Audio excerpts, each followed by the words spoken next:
ತಿರುಮಲ ತಿರುಪತಿ ದೇವಸ್ಥಾನಕ್ಕೆ ತುಪ್ಪ ಹೊತ್ತೊಯ್ಯುತ್ತಿದ್ದ ಟ್ಯಾಂಕರ್ ಪಲ್ಟಿಯಾದ ಘಟನೆ ಆಂಧ್ರಪ್ರದೇಶದ ಕಡಪ ಜಿಲ್ಲೆಯಲ್ಲಿ ಸಂಭವಿಸಿದೆ.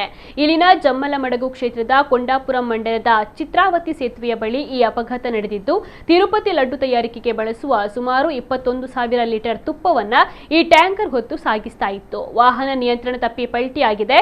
ಕೂಡಲೇ ಗಮನಿಸಿದ ಸ್ಥಳೀಯರು ತಂಡೋಪತಂಡವಾಗಿ ಜಮಾಯಿಸಿದ್ದಾರೆ. ಟ್ಯಾಂಕರ್ನಿಂದ ಸೋರ್ತಾ ಇದ್ದ ತುಪ್ಪವನ್ನು ತುಂಬಿಸಿಕೊಳ್ಳಲು ಜನರು ಬಕೆಟ್, ಕೊಡ, ಬಾಟಲಿ ಮತ್ತು ಡ್ರಮ್ಗಳೊಂದಿಗೆ ಮುಗಿಬಿದ್ರು. ಪೊಲೀಸರು ಸ್ಥಳಕ್ಕೆ ಧಾವಿಸುವಷ್ಟರಲ್ಲಿ ಹೆಚ್ಚಿನ ಪ್ರಮಾಣದ ತುಪ್ಪವನ್ನ ಜನರು ಹೊತ್ತೊಯ್ದಿದ್ರು. ಟ್ಯಾಂಕರ್ನಲ್ಲಿದ್ದ ಒಟ್ಟು ತುಪ್ಪದಲ್ಲಿ ಕೇವಲ 500 ಲೀಟರ್ ಮಾತ್ರ ಉಳಿದಿದೆ ಎಂದು ವರದಿಯಾಗಿದೆ. ಜನರು ಸಾಲುಗಟ್ಟಿ ತುಪ್ಪವನ್ನ ತುಂಬಿಸಿಕೊಳ್ಳುತ್ತಿರುವ ದೃಶ್ಯಗಳು ಸಾಮಾಜಿಕ ಜಾಲತಾಣಗಳಲ್ಲಿ ವೈರಲ್ ಆಗಿದೆ.